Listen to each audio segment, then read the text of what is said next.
Communiqué.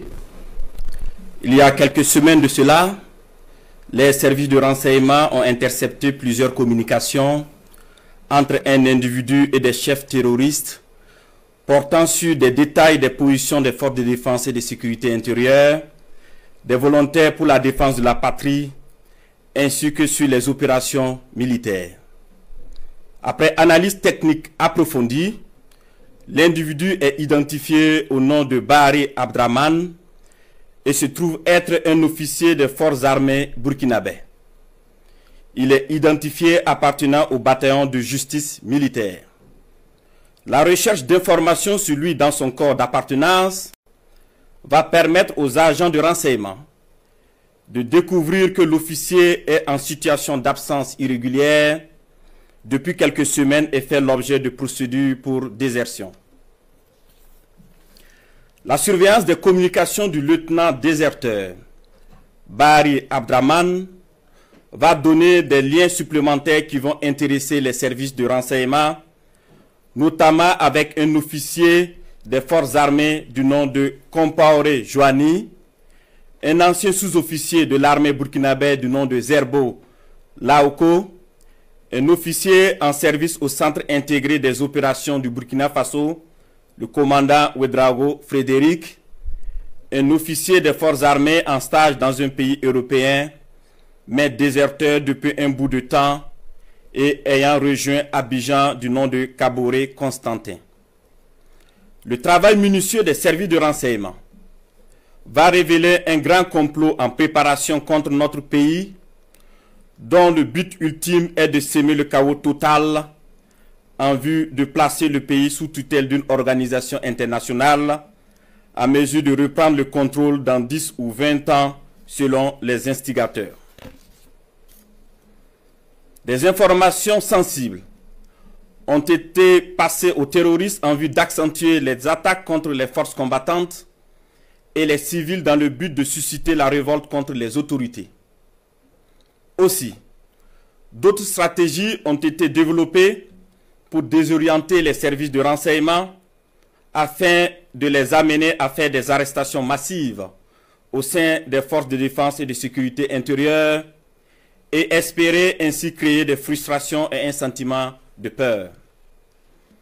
La manipulation est menée également à travers des messages diffusés pour susciter injustement certains et d'autres messages envoyés à des chefs de corps pour leur faire peur en indiquant qu'ils seront arrêtés car étant sur une soi-disant liste noire.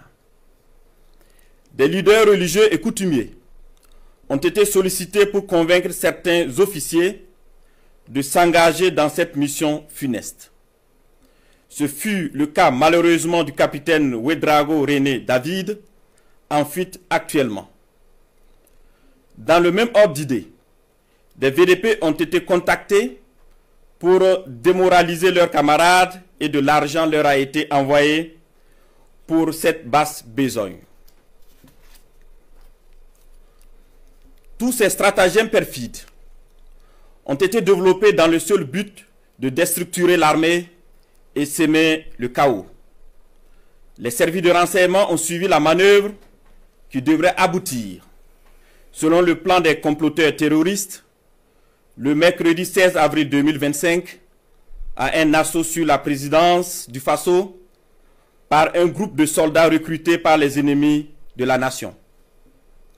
Cet assaut devrait être mené au même moment que plusieurs attaques terroristes d'envergure pour occuper les vecteurs aériens à défaut de pouvoir les détruire au sol.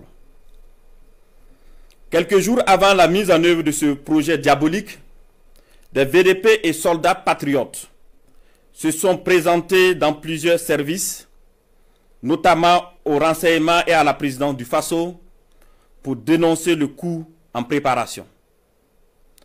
Ces dénonciations se sont poursuivies jusqu'au mardi 15 avril 2025 et ont permis d'arrêter des cerveaux de la manœuvre à Ouagadougou et d'autres en fuite vers la Côte d'Ivoire.